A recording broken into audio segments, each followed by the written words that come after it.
Hello, everyone. Welcome to the 21 Hats podcast. I'm your host, Lauren Feldman. Last week, Jay Goltz continued his exploration of employee ownership, flying to Portland to meet up with Sean Bussey and Jim Kalb, a friend of 21 Hats, who has already sold a portion of his business to his employees. The three owners planned to attend a conference promoting employee stock ownership, but things went somewhat awry. Jay and Sean left the conference early. Jim canceled his flight. And as happened before in his brushes with ESOP professionals, Jay walked away feeling convinced. Convinced, that is, that an ESOP probably isn't right for him. 2 days later, we taped this podcast, which quickly turned into one of the more raucous conversations you are likely to hear about a somewhat technical business topic. Although we did manage to find some clarity in the end. In Jay's words, we agreed to agree. Along the way, we confronted quite a few relevant questions, such as, do ESOPs have to be so confusing? Are the professionals who pitch ESOPs trying to make them seem complicated? If Jay wants to sell 30% of his business to his employees, but continue running it, how much control would he have to give up? Will an ESOP make life easier or harder for Jay's two sons in the business? Instead of an ESOP, could Jay accomplish most of what he wants to accomplish by setting up a profit-sharing bonus plan through his 401k? Hanging over the conversation was a larger, more philosophical issue. What exactly do business owners owe their employees? And whatever those obligations are, do they extend beyond the sale of the business? Do they extend beyond the grave? Even in good times, owning and running a business can be a lonely pursuit. Our hope is that these weekly conversations, brought to you by our principal sponsor, The Great Game of Business, will let owners know they are not alone in facing challenges. Same thing with our daily newsletter, the 21 Hats Morning Report, which Inc. magazine named the best newsletter for business owners and which you can subscribe to for free at 21hats.com, where you can also find transcripts of our podcast episodes and lots of other articles and interviews. Joining me this week on the podcast are Sean Bussey, CEO of Kinesis, which is based in Portland, Oregon, and works with small businesses on marketing, culture, and strategy. Jay Goltz, CEO of the Goltz Group, whose companies in Chicago include a picture frame business, Artist Frame Service, and a home furnishing store, Jason Home.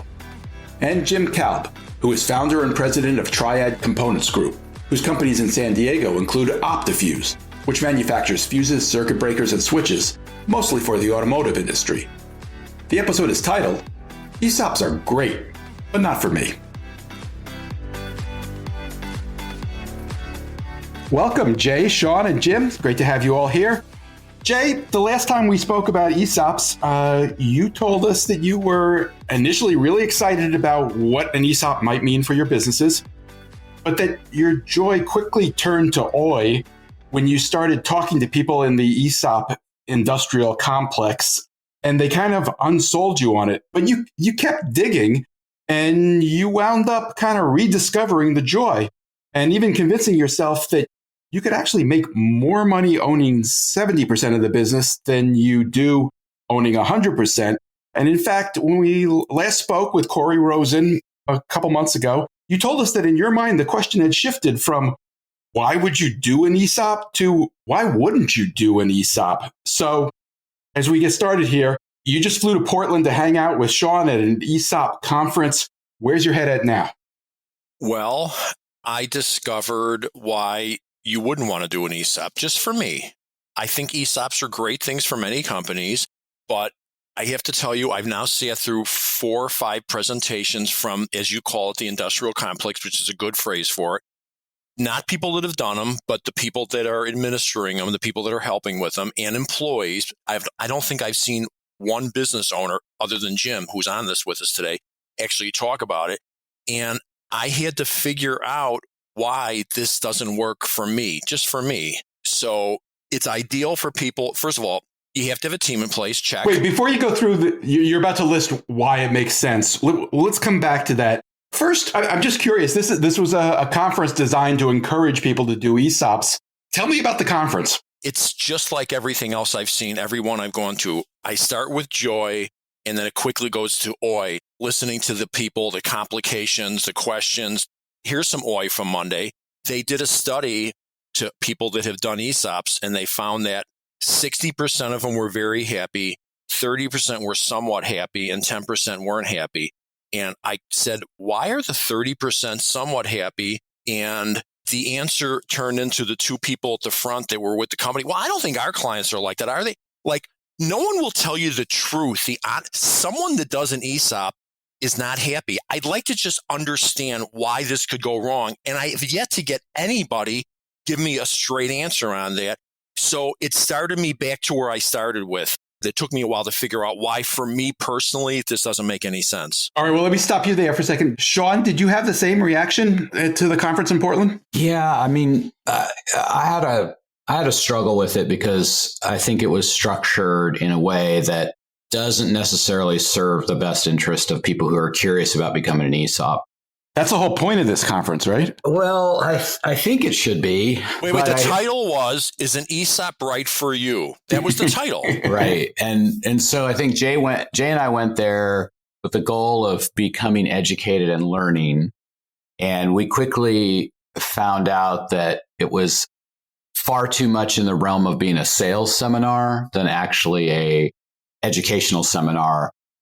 And the fact that there weren't other ESOPs in the room, like folks who had become ESOPs that we could like connect to and say, hey, what are the pros and cons? What should we believe? What shouldn't we believe? You know, instead, it was a room full of people who wanted to become ESOPs and who needed information like us. And then a lot of vendors, and the vendors had paid, I think, a lot of money to be there. So there's a flaw in that model, right? Because, you know, the incentive is to fill a room full of potential prospects and to sell to them. We happen to have an ESOP in this room. Jim, I'm curious, it's been a while now since you made the decision and you did it, and I know you're happy with it. Did you kind of have to fight through this as well? Did you have a tough time figuring out whether it made sense for your business? No, actually. So I wanted to go to a different tack. These guys went to a seminar from, I believe it's called NCEO. The National Center for Employee Ownership. There we go. And again, I used to be a member of this. So I went the route of, I went to the University of California in San Diego because I'm here in San Diego. And so they were very, very positive about all this. It was actually a seminar I heard about 20 years ago from the same group. So I went through a different route, and they don't have any vendors. They don't have anybody there. It's just a bunch of information on the campus of UCSD. And so I've never been to an NCEO event. I want to make something clear. The problem in my mind is not that they're vendors. You just highlighted it. You went to a university where they teach. They're professional teachers. They know how to teach. We go to these things. I'm not saying any of them are dishonest. I'm not saying anybody's pulling the wool. They don't know how to teach. It's not that they're bad at selling and explaining. They're horrendous at it. They go to these complicated charts with circles and squares, and well, you got to get warrants. And I'm thinking to myself, how many people in this room know what a warrant is? And they go on and on and on and on and on. And you can just see people's heads spinning, including mine. They could start with, let's tell you why people do ESOPs, why they work out great, and why sometimes it's not appropriate. Just like if you went to school. They're not teachers. They're investment bankers, lawyers, and accountants putting on seminars. They talk shop to each other, and, you know, and they lose the audience, and they don't even realize they've lost the audience. Yeah, that's true. I finally got some clarity. I spoke to a guy in the room who I actually think was probably my best connection of the day. And he's a one-man shop, and, you know, he basically does exclusively ESOP work and you know, everything from like feasibility studies and so forth. And, you know, he said to me, he's like, these are big companies in this room, and they're looking to sell to big companies. And their mission is to make it complex and hard. And that way they can generate more fees. And I was like, yeah, that kind of feels like what's going on here. All right. So, but here's the question. You don't want to reject doing this, Jay, just because they're bad at marketing. Correct. And you warned me about that because you're good at calming me down. And you were right. And I stayed calm for a few minutes. I finally lost it when I asked the question about only 60% were really happy. And the guy at the back who was running goes, well, 30% were somewhat happy. And I had to go, yeah, not real interested in somewhat happy. That's not my goal, to be somewhat happy. So good thing I calmed you down. Yeah, right. Tell us, just to make clear that it's not just the bad marketing that's turning you off. Why are you cooling on this now? What have you learned that doesn't make sense to you anymore? Because before you thought you were going to make more money and Absolutely. your business was going to be stronger. It was going to keep your employees. Okay, And it starts with this. Why was I looking at this? I'm concerned about my 401k balances for my employees. Half of them don't have anything in there. That was the first thing. And two, I wanted to do something that could be a little more glue to keep people together, working together.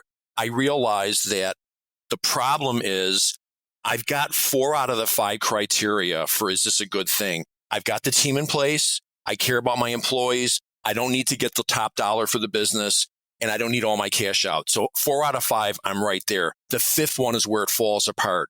I'm not going anywhere. I plan on being around. My kids are going to take over the business, which means the money that I'm getting for quote unquote selling the business is my own money. All I'm doing is taking my own money out. It's not like I left and I'm fishing every day. So the whole idea. Wait. Let's stop right there because this gets complicated and somebody's going to have to explain this to me like I'm a 5-year-old. Jay, you're wrong, though. Go, Jim. Jay, you're wrong. Tell us why, Jim. It's your own money tax-free. So is the money that I get from earning the money. I'm giving away. Think about it. It's not. First of all, the interest on that is not tax-free. That's what I learned. That's really not true. Wait. We're covering too much ground too quickly here, I think. Let me set this up. The traditional way for doing an ESOP, and maybe this is the way Jim did it, you'll tell me, is most of the time, I think, the employees get shares in the company by borrowing money that is paid to the owner. Yes. You're interested in doing it in a slightly different way, which other people do, but it's less common, I think, where you don't need the money out of it. So you're going to lend the money to the employees, correct? Yeah, but here's the fallacy. I don't need to sell anything. I gave away a revenue stream for no reason. That's the point. But you're not giving it away. You're selling it. But I'm giving away the revenue stream from it. So it's the same. It's my own money. I'm giving away a 30%. But they're paying you. Stream. You're giving them 30% of the company, but they're paying you for that. They're paying me with my own money. I'm not. I haven't left. I'm going to work every single day. They're going to pay you with profits that the company makes over time.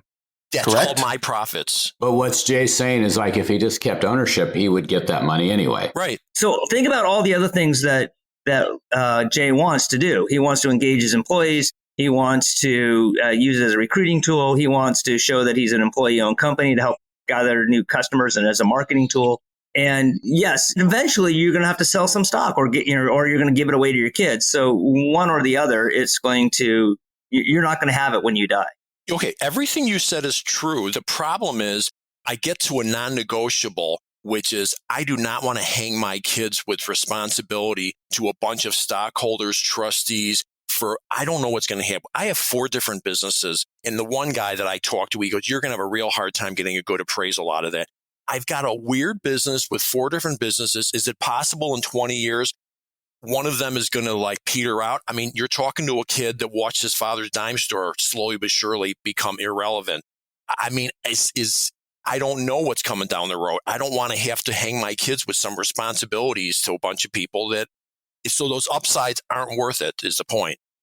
Jim, does that apply to you? I think you have multiple businesses, I believe. I have 3 businesses. And so, but here's it. Then you're going to just saddle them with having to sell the business eventually, which I don't want to do. And then, by the way, that control issue that is a complete fallacy. So as long as you control the board, you can control the ESOP. Okay, here's your fallacy with that, which they made very clear in this room, and you can get sued. You can get sued for anything, by anyone, anytime. That whole line. So yes, you can get sued, but is the practical application of that is you will not get sued. Because again, if you don't do anything wrong. No, they could say, wait, what do you mean you're closing this one division? That you shouldn't be doing that. And here's the problem, which is what's so infuriating. Who's they? The trustees? The stockholders that you've given stock to. Stockholders have no say in your business whatsoever. The only person who has a say is the trustee. All right. Okay, I got it. Are you telling me, though, that one day my kids wake up and go, you know what? Somebody offered us X zillions of dollars for the building, which they don't own, and we're going to sell the building and close the business. Are you telling me none of those people could go and sue us for some reason? When you said they don't own, you're saying the employees don't own the building Your Right. kids do. So you're Right. imagining a situation, you're gone and the kids get an offer for the real estate, which is suddenly much more valuable. Right. Which happens every day. And they want to sell and close the business. You're worried about the ramifications of that. Jim, what do you think of that? Well, Jay, you've already told, in previous podcasts, you've already said that you have $4 million of inventory or $10 million, Right. whatever. That's part of the inventory. problem. It'd be cheaper for me to just close. When you sell the business, you're going to liquidate, and then your company will have some money, some cash at that particular Yes. point in time, and then the Yes. employees will take whatever cash at that point, just like selling it to somebody else. By the way, if your kids decide to sell the business for $5, $10, $20 million somewhere down the road, the employees will just share in that proceeds from that sale. Here's the problem. I've been through 4 webinars with this, and every time I try to get any of this out of these quote unquote professionals, Monday, when I ask what are the reasons why that 10% are really unhappy, these guys looked at each other in front of 50 people and go, well, I don't think that's true with our customers. Do you? No, I don't think so. One of the fact that I have to ask you, a guy who did an ESOP for his own business, it seems like it's a great thing for you. The fact that I can't go to a webinar and talk to a quote unquote professional to find out what are the downside potential things, and no one will give me a peep is extremely disturbing and infuriating. For paying for airfare, for paying for membership, for going to webinars. They just won't tell you the truth. This clearly is not right for everyone. But again, you don't want to walk away from this because they're bad at marketing it. No, I agree. I figured it out. This isn't right for me because I can accomplish the same, most of it. I fully agree with Jim, not as much. I can 80% cover this by simply doing a bonus plan through a 401k plan. I can take care of my 401k concerns with my employees. I can give them an incentive by doing a profit sharing thing, and I can accomplish that goal. And I can pay less taxes because I'm obviously, when I give them money in the 401k, it's deductible. I can get 80% there without going through what is continually said in the books and in the webinars. This is a lot of hard work. They keep pounding that away. This is a lot of hard work. Not real appealing to me. I'm thinking this is like getting a cow because you want a glass of milk. No, I think I'll just go to the grocery store and buy a quart of milk. I don't need to own the cow. I don't need all of the ramifications. Jimmy, what was your experience in terms of the level of difficulty? And I think it's important to recognize you're a DIY guy. Okay, so here's the issue here. It wasn't hard at all. I engaged the UCSD people. They were my consultants on this. The cost on them, they had 4 modules, the different steps along the way, about $5,000 a module. So I ended up with 2 out of the 4 modules. Otherwise, I didn't need it. I had an attorney who walked me through all of the other types of, and in fact, I had this for you for Tuesday, Jay. I have this whole checklist of things. We should say, Jim, you were going to go to Portland and join Sean and Jay at this conference, but when Jay aborted it, the plans fell through. Well, keep in mind, I didn't abort it. I called him to see whether he was really hot. I would have waited around if he was coming up, but he had his own things going on and he was thrilled to get off the hook. So I didn't just abort it. Okay. We all aborted it. The point is, it wasn't hard at all. The hardest part was just educating my staff on what it was. And so I have these one-on-one meetings with them. Remember, my staff is a lot smaller than yours. I only have 21 people.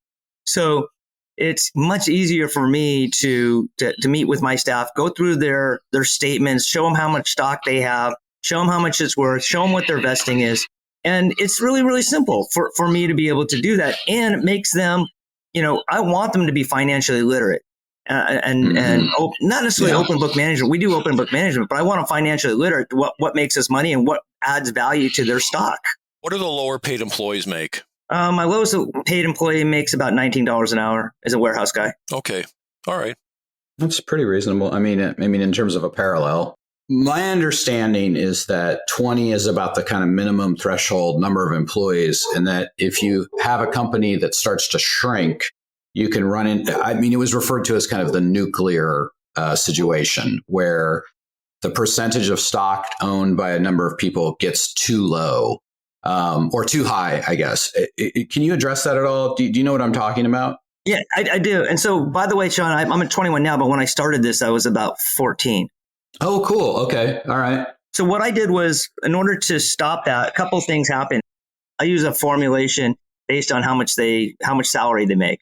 So when I'm attributing stock, so if someone makes $400,000 with my company, I'm only going to attribute the first $150,000 or 3 times what the lowest person makes in the company. So if I have someone who only makes, $40,000 a year, then the maximum amount of their salary can be $120,000. It's 3 times the lowest person. Okay. But that's what their allocation is. So no one's going to ever get really super top heavy in this situation. But that's one of the decisions you can make going on. Again, there's a little template you can use to just take you through all these decisions, what the vesting schedule looks like. If someone were to leave, what happens then? Mm-hmm.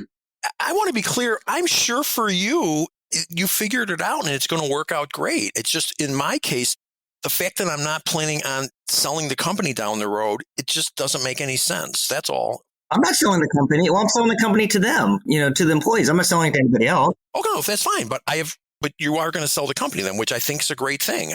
But you are planning on completely being out of it. Has that changed for you, Jay? Because I feel like you've kind of ebbed and flowed on whether you want your children to run the business. No, absolutely not. My kids are probably going to be here. And I do not see down the road that we're going to wake up one day and say, geez, you sell the business. And I think if I fully support the ESOP philosophy, the model. I think it makes perfect sense. In my case, though, I talked to a guy that sold his ESOP and he built an incredible company. He went from 3 employees to $250 million and he did an ESOP. And now he's in Florida and he tells me, well, listen, you don't want to die at your desk. And I go, wait, maybe I do. That's an assumption you're making. He tells me he's got 2 boats in Florida. Like, I have no interest in having 2 boats in Florida. So for me, I plan on working for another 20 years or something. I'm in a very different place than someone who says, I want to be out of here in 5 years. And then I also, like I said, don't want to saddle my kids with all of the potential problems with, for instance, what if business goes down, the stock goes down, and all of a sudden people are pissed about it? And I don't want to have to worry about any of that. Jim, is that a concern? It could be, but again, if they understand what the dynamics are, then they all understand this. We're all in this boat together. So if it goes down, it goes down, and with the understanding as we work hard, it won't go down. But back to Jay's point, though. So if you're bonusing them out each year, and all of a sudden your profits go down, you don't bonus them that year. Right. I do the open book management. You don't think you're going to have some angry employees? No, I show them that we do more open book management. We explain to them where we're at. No, I think they'll understand that, listen, we had a bad year. Here it is. But here's the other issue. I got lots of people that in the next 10 years will be retiring. I'm confident doing the math. They'll have more money doing it this way. So the ESOP pays off in the long term. In 10 years, I'm going to do this in a way. They'll have more money in 10 years just getting their bonuses on their 401k than they would have gotten doing an ESOP, because a lot of the money in the beginning, apparently, and this is what no one will give me the exact number, some of that money you're putting towards the trust is paying me back. Well, they're not paying me back now. So it's going to go right to them, right in their 401k plan. It's just cleaner. And I like to call it's an elegant solution that didn't occur to me until now. Jim, one of the points I'd like to go back to that Jay has made is the issue of whether he's giving the company to employees or a percentage of the company to employees or whether he's selling it to them. Jay's expressed the concern that if he didn't do that, he would just get that profit stream that's now going to go to the employees. So essentially, he's giving it away. Is he right about that? Is that the way you look at it? It is. So Jay has now changed, as far as I'm concerned, has changed the dynamics or changed the ideas going in. And the idea going in was, my kids don't want it. I need to find a way to dispose of it. Now it's my kids want it and there's no need to dispose of it any longer. Okay, that has absolutely never been the case. I never said my kids don't want it and I would need to just absolutely Jay? Maybe you heard that, but that's certainly not been the case. You expressed more doubt about where things might end up. I don't think you ever were convinced one way or the other, but you wanted options. Right, and I still have options. That's the beauty of this. Using my plan now, if that turns into a situation, there's still options. They can go and sell the business. They can do an ESOP. They can do whatever they want after I'm gone or while I'm here. But I am expecting that they're going to be here. The point is options. I like the options. I have no reason to lock myself into something that I'm going to wake up one day and say, yikes, what did I get myself into? And again, I'm not like that. I don't see that way at all. I look at this as kind of a godsend. So what I've built can now go on forever. You want to retire. That's the difference between you and me. You want to retire. I want to semi-retire. I've got a succession plan. I know who the young kids are going to take over my business, and you're going to retire eventually, and your kids are going to take over. So again, you won't call it retirement. No, he wants to die at the desk, Jim. No, it might be called dying. Right? No, but it's not. And your number is, how long is your plan? 5 years you want to retire? It started at 8 years. And so now I'm 3 years into it. And then my wife's going to retire in about 6 years. And so I'll retire with her. Okay. I have no plan on doing that. That's the difference. But again, though, I'm not going to retire completely. I'll still be on the board. Because they'll still owe me money. So I can't necessarily just walk away. Yeah, the bank will give me the money at the end, but the company still has to be around to pay the bank. So I'm still on the hook for that note that the bank is lending the company. You just kind of summed it all up. You're still on the hook for, if I was to sell, I'd not want to be on any hooks. I want it to just be done. Either I want to be running it or not running it. I don't want to not be running it and be on the hook.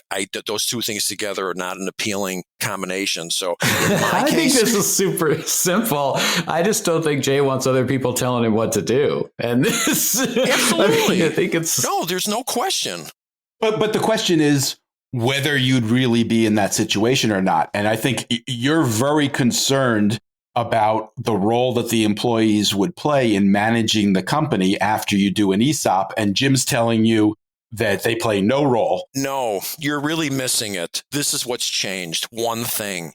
It now occurs to me, I can solve my quote unquote problem by simply doing an incentive bonus plan through the 401k. I get the deduction, they get money, done, solve the problem. The rest of this, there's so many moving parts, and when you go to these seminars, all you hear from everyone is, this is complicated and this is a lot of hard work. And every time I go to these things, I think to myself, why would I want to do this to myself when I can simply do my new solution of simply doing a bonus plan through the problem solved? Why is the ESOP so hard in your opinion? Well, after sitting through 4 webinars, they've convinced me that it's so hard because they keep telling me this is really hard. Every single one of them. The book says it 3 times. This is really hard work. That's what they keep pounding away on it. That's where I got the impression. How many of those guys you're talking to you actually have an ESOP? I do, and I'm telling you, it's not that hard. Yeah, and I also think one of the things that was a trigger for Jay in that event was you had lawyers in the room talking about fiduciary liability and risk and lawsuits and blah, blah, blah, blah, blah, blah. And this is why I didn't like the event.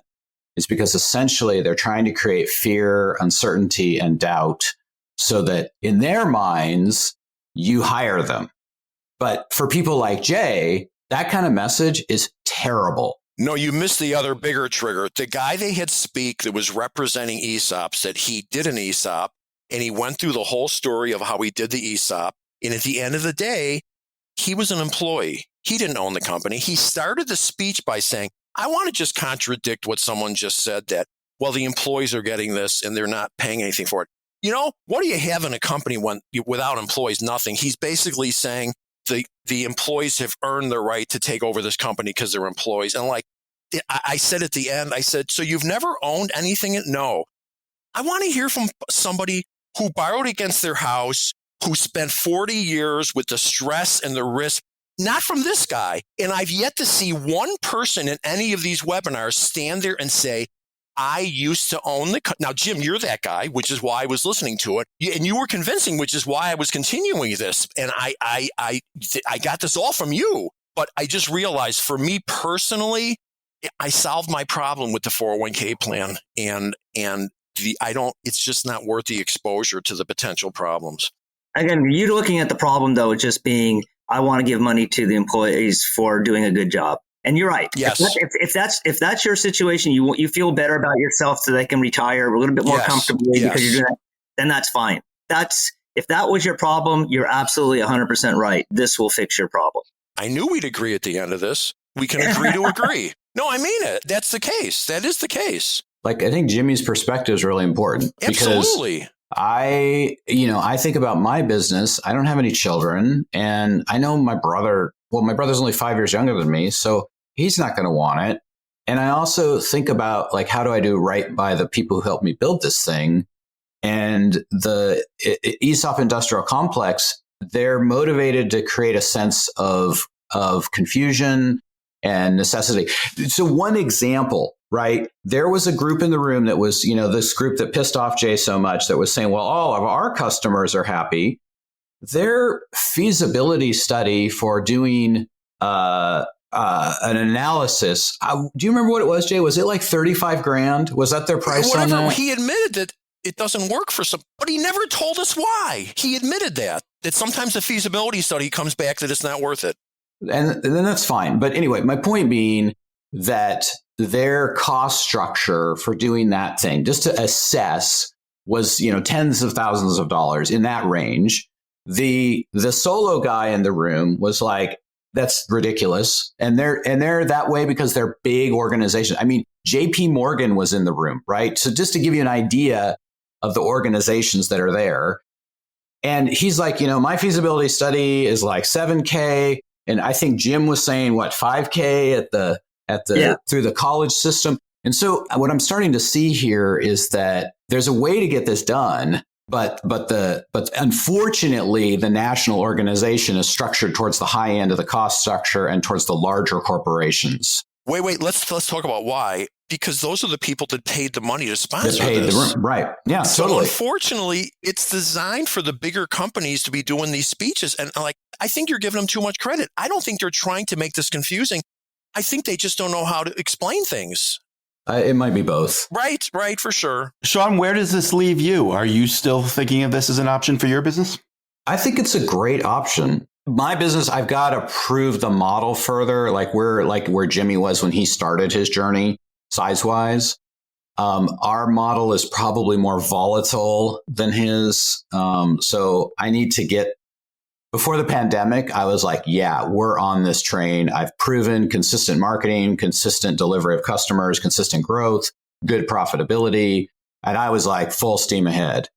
And then the pandemic really undercut us. And so I got to regain that confidence and growth trajectory so that, yeah, I get to 20 people and I can make that happen. But I think it's a great way to go. One thing I want to ask Jimmy, though, that is really, it's never been addressed in these conversations is, and I'll just use an example. So there was a company here in town that provided like winery supplies, and they converted to an ESOP, and it was like such a cool thing, such a community good. The employees all got this tremendous benefit. Private equity comes along and says, hey, we'll buy you ESOP. And then the employees look at that offer, and it sounds like they voted yes.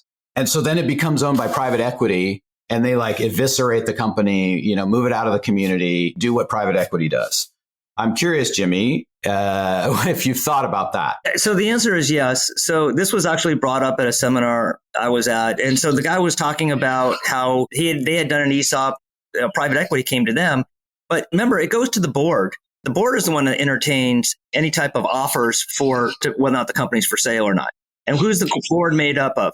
The board is made up of, directors that are, so here's a symbiotic relationship. So back to Jay's thought about control.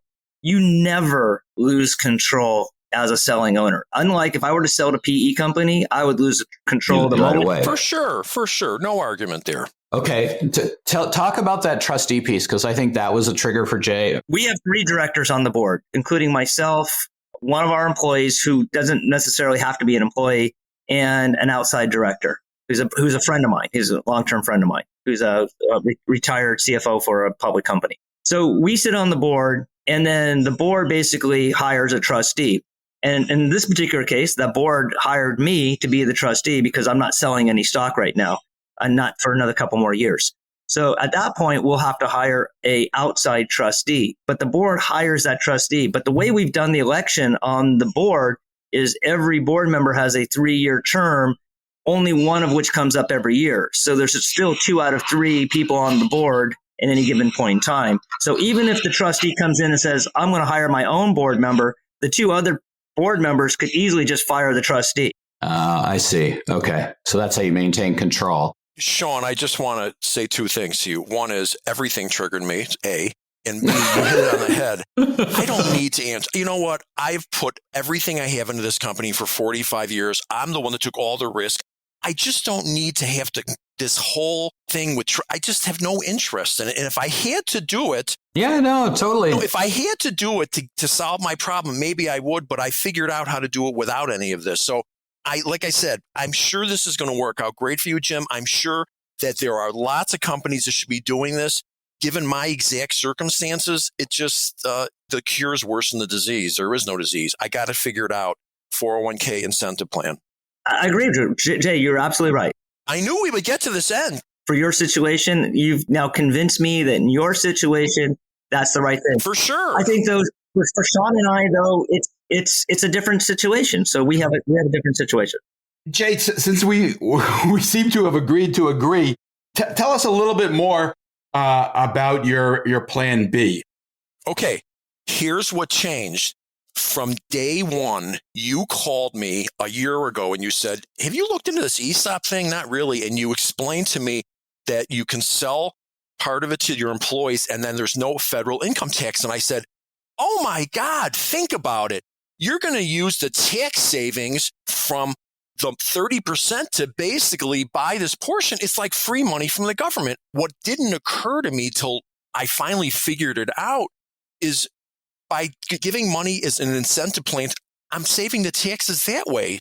Wait. You spell that out. What's the plan? Yeah, I go ahead and do an incentive plan through the 401k plan, and I mimic the ESOP theory. I take the employee's salary divided by how much, they've got, compared to the rest of payroll, or I just do a straight percentage, whatever. And I go ahead and do an incentive plan and put everybody into it because this is the part that no one ever said to me. This is how they should do these seminars. They should start it out by saying, do you care about your employees? Yes. Okay, good.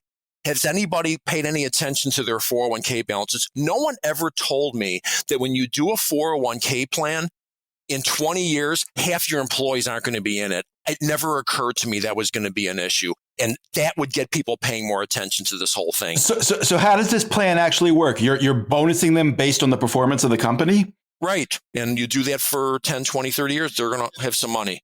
So you set up a percentage of profits that every year go into the 401k? Yeah. And if I want to make it more, 1 year, I can go, you know what, instead of doing 15%, I'm going to do 20. It's an easy, totally in control. Everybody's happy. You're giving that money away. Absolutely. Okay, let me play devil's advocate for this, Jay. Sure. You have a health event in 5 years. Your kids take over the business and they look at this plan you've built and they're like, Dad was real generous, but I want the money now. And they leave the employees hung out to dry. Now, I'm not, saying your kids are going to do this. How does it? Wait. What does that mean? Hung out to dry? What does that mean? They stop doing it. They stop doing it. They cancel the plan. They take the profits themselves. They just have a really different value. You've talked about this a little bit. You've talked about how your children have a slightly different take on profitability than you do. I have an answer to that. And so then really, your goal of like caring for your employees is just basically wiped out, in that one moment. Whereas an ESOP, it actually is a lot harder for that to happen. Okay, I have an answer. Here it is. A, I don't think my kids would do that. And B, and if they did, I'm going to go set up a system to screw my kids over long term. They'll have to be controlled by the priorities. Like, no, I'm not going to set up a system because I don't trust my kids are going to do the right thing. So that way they can't screw over my employee. I'm not doing it. You never know. Okay, let's just. I'm not saying they wouldn't. I don't think they would do it. I'm confident, but you're right. They could do that. But things happen, right? A divorce happens. That's a great example, right? It comes down to who do you trust more, your kids or your employees? Well, that's an interesting question. You trust your employees greatly. I do, and I trust my kids too. But like at the end of the day, do I want to set up a system that my kids end up with this harness around their neck that they ended up with this business and now they've got stockholders that are getting why would I possibly want? But you also just so you know, Jay, you're giving them a different version of a harness, right? Yeah, exactly. You're giving them the responsibility of the company, which I've heard tension there on the last podcast. Like I've heard you say, I'm not sure they want this. It is a big responsibility you're handing over to them. Yeah. So and I encourage everyone to do this. I typed up a if I die sheet. I change it every year. And I explain to my wife and to my children, I do not want to. I've been in lots of visitors groups and I see some of these family members that got roped into being in the business. I do not want hostage kids that got stuck with the family business and all of the nightmares that go along with that. I made it clear, do not ever use the phrase, oh, dad's turning in his grave, or he wouldn't want us to do that. Do whatever you need to do to be happy. That's my message. Do whatever you have to. You want to sell the business, sell the business. You want to run the business, run the business. You want to blow up. I am not hanging this on my kids. I'm just not. And I've seen too many repercussions from it. And I'm not going to be the old man going, I built this for you. I don't want to do it. I'm not going to do it. So then you're going to screw over your employees, because then the kids are going to sell it to a PE company or whoever wants to buy it from them, and they're going to walk away with the money, and then they're going to. First of all, let's go through that for a moment. You just kind of explained the whole thing. That is hardly screwing over my employees. The employees, this is where they cross the line in every one of these seminars. I don't believe any business owner owes it to their employees to give them shares of their company. Do I think it's a nice, good thing? Absolutely. But I am not getting on a soapbox to say we all owe it to our employees to make sure that they end up with a piece of the business. That's why I was so offended by the guy who they chose to do the speech about it. Show me somebody who started the business, who had 40 years of distress and risk, blah, blah, blah. I don't owe anybody anything. And I certainly want to do something for my employees. But if I'm not hanging on my kids, I'm just not. And if you gave me those two choices of, one is my kids end up with this legal nightmare of dealing with this monster I created, or they decide to sell and take all the cash. I mean, you're making a lot of assumptions about the legal nightmare. And I would encourage you to talk to some more mature ESOPs that have been around for a while and see what their experience has been. Because I look at it and go, this could be a win-win here, right? You're taking care of your employees. You're also unsaddling your kids from a ton of responsibility. That's just not true. And they're also getting a ton of wealth Think in the what process. You just said. Unsaddling. I leave a business with my kids and they've got an ESOP. That's unsaddling. That's hardly the case. But they don't have to run it. Everybody that I've talked to, the experts that do this for a living, when I explain I only want to do 30, and I know they so far 3 out of 3 go, yeah, this doesn't make sense for you. Well, no, I'm advocating that you eventually get to 100% because, unless these kids are really passionate about running the business. I mean, if they're saying to you, Dad, yeah, I love this business. I can't wait to do it the rest of my life. And I haven't heard you say that at any point. No. Here's the math. I hope to be going to work for 20 years. Okay, my kids will be 60 years old at 55 years old. It's like, I don't know that I'm going to be able to get this going to the third generation. And that's okay. I'm not going to burden myself with the, I've had enough burden for 45 years. I am not going to burden generations of mine with having to keep this thing going. If it doesn't work at some point, it doesn't work at some point. So unburden them. Dude. They don't have any burden now. They can do whatever they choose to do. That's no burden. Well, they're going to get the money that you sell for. Jay, I think they're questioning whether it's actually burdening them by doing an ESOP. And I think Sean looks at it as unburdening them. Oh, I don't. If you talk to any one of these people, all you hear the words hard work, complicated. Well, talk to the ESOP, But Jay. that's not what Jim says. That's not what I say at all. Here's a problem. I can't find anybody who sold 30% of their ESOP and had no plan. I haven't been able to find that person. I've sold 12% so far. I know, but you've made it clear you plan on retiring and being done and getting all your money out. Great. But I have a plan to sell 100% someday. Right. Along the way. But right now, we've sold a grand total of 12%. Like I said, for you, it makes perfect sense. And in a couple more years, we'll sell 18 more to get it to 30. Jay, he's saying that it's not that different from your situation. And I think, Jay, you're underestimating what it takes to run a business in terms of the burden of running a business. I mean, even yourself, you're like, hey, some of these businesses I have, they might not be valid in 10 years. These are big things to carry. Right. Which means that the best thing possibly in 20 years, keep in mind, my key managers will all be retired in 20 years. They're all in their 40s.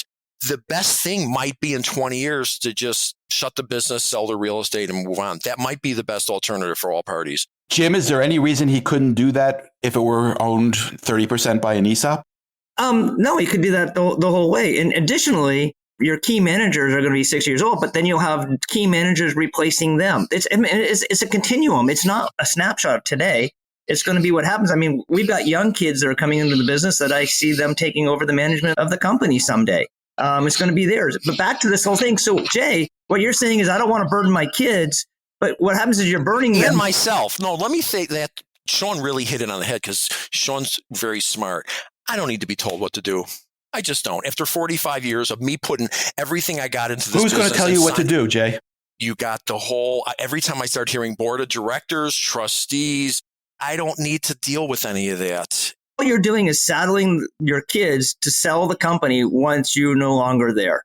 And at that point, whoever's going to buy it from them are going to look at that and say, hey, look, Jay's not here to run this business anymore, so we're going to pay you a lot less money for this. Yeah.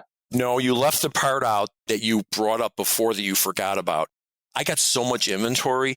I used to wonder why businesses just closed and they didn't sell. And now I realize people make enough money on going out of business sales to make just as much money as if they sold the business. I have a ton of inventory. So my business is simply just not worth much more than the inventory. So this would not be a nightmare. This would not be a burden. At the end of the day, sell off the inventory and move on. I don't think that's what's going to happen. Just close it down and just throw the employees out on the street. I did not adopt them. I care about them. I want to do everything. And I can tell you in my letter, I put in there, give bonuses, a blah, blah, blah. I'm not buying that. If you want to buy that, go ahead. But I'm not taking that responsibility. I am not taking the responsibility for 130 people. They're hardly thrown out in the street. They could go get other jobs. I would hope that doesn't happen, but I am not buying that. I'm not taking that responsibility. Well, again, I look at it a completely different way. I know Sean does too. And the fact is, you talk about how much sweat and equity and how much sleepless nights you have. I've had those too, but so have my employees. A lot of them have been with me long term, just like yours have, and they have put up with the lean years. They have forsaken raises when they could have gotten jobs somewhere else for a lot more money, and they stayed with us the whole way. And so, yes, they have put themselves out there. In a sense, I want to reward them. And they made the company what it is today. I'm not out there doing every job. I'm paying them. I'm paying myself. Let me cut to the chase. Did they sign a personal guarantee for $2 million to the bank? No, but they allowed me to pay off that guarantee. No, they didn't. So don't tell me it's the same thing, because it's just not. It's just not. I'm not saying they're not dedicated. I'm not saying I wouldn't want to make sure that I take care of them as much as possible. But don't tell me they've got as much skin in the game as the owner who has had to sign the personal guarantees for years and years and years. I'm not buying that. And I don't think they're getting screwed over. And I will make sure I put in the document, here's what my wishes are, blah, blah, blah. No one would get screwed over is the point. I look at the alternative to this. There are so many moving parts to it. And so it's simply not worth it. And what's changed is, like I said, I figured out I can accomplish my goal by doing a good bonus plan through the 401k plan. Let's just set aside the morality of whether employers are obligated to take care of their employees for their entire lives. I think that's an issue that raises the emotional level, and it distracts from kind of the core issues here. And the argument I'm making is that I think Jay cares about his people. I think Jimmy cares about his people. I think I care about my people. We all recognize they have helped build the business. I think it's a waste of time to start to say, well, I put in more energy than they did, or I signed my house, or I was up sleepless nights. Let's just set all that shit aside and say, hey, how can we do best for the people we care about and love? That includes our family. That includes our employees. And I think what Jimmy is showing is there's a path forward to where the employees win in the short term and the long term, and the employer wins. Like, yes, maybe there's a little bit of control you give up, but you're going to give up that control regardless when you die. And I think there's a really cool way in which this thing can last a long time. And Jay, I think your heirs would make out really well. And I would encourage you to consider that this business you have built, which is clearly in your heart, like clearly you're speaking so passionately for it because you have made it so much of who you are. You care about these people and you don't want them to become homeless. You said it yourself. And I think there's an opportunity, and maybe it's not today, maybe it's 10 years from now, to say, my kids actually, they don't really want it. They're not passionate about it. My employees, they do want it. And here's a way for everybody to win. I'm already there. There's nothing you said that's not true. I've already got that in place. And if the kids want out and they want to do an ESOP, they can go do an ESOP at that point, and they could be the ones to set the ESOP up. My only line in the sand is I don't want to be preached to by anybody about that. I have some moral responsibility to make sure that all of my employees work at this company for the rest of their lives. That's where I draw the line. No, we can take that out of the conversation. I think that's a waste of energy because it's just going to fire owners up and get them all upset. I think what I'm looking at this is how do we create a win for everybody here? And I think that's an interesting idea, to say to your children, like, hey, if you guys don't want to run this and I'm not around anymore, here's the path. Please set up an ESOP. I would appreciate that. Yeah, I did that. That's exactly what I did. I typed out a whole sheet with here's the bonuses that I want all the people to get. You can afford it. I've laid all that out and it's all there in black and white, and they will follow they will do it. Well, we are just out of time. One last thing, Jay, is that your heirs, if they do sell it to a PE company at the end, or that they even liquidate, they will pay the full taxes. Oh my God, so many taxes. So many taxes on that. Whereas they would avoid paying those taxes on the sale. It would be deferred into your trust till at which time they actually sell the investments. There's no question, but that gets back to I'm in a weird business with 4 different businesses, and the one guy that knows it says, Jay, you're going to have a real hard time getting a good valuation. Is it possible there's someone in my situation that could walk me through this and go, oh no, this is maybe that person exists. I haven't met him. And if they're listening, reach out to me, Lauren at 21hats.com, and I'll put you in touch with Jay. In any case, my thanks to Sean Bussey, Jay Goltz, and Jim Kalb, and of course to our sponsor, The Great Game of Business, which helps businesses implement open book management and employee ownership. Hopefully no one there will listen to this episode. You can learn more at greatgame.com. Thanks, everyone. Wait, don't leave yet. If you have a question or a comment that you'd like the 21 Hats owners to address, send it to me by replying to your morning report or by email at lauren@21hats.com. That's LOREN at 21hats.com. Do it now before you forget. And don't be afraid to tell Jay what you really think. He can take it. And if you got something out of this conversation, help us reach more business owners. Tell a friend. Subscribe and review us wherever you get your podcasts. Follow us on Twitter. Subscribe to the Morning Report at 21hats.com. This episode was produced by Jess Thuberon, founder of Blank Word Productions. Okay, now you can leave. Thanks for listening, everyone.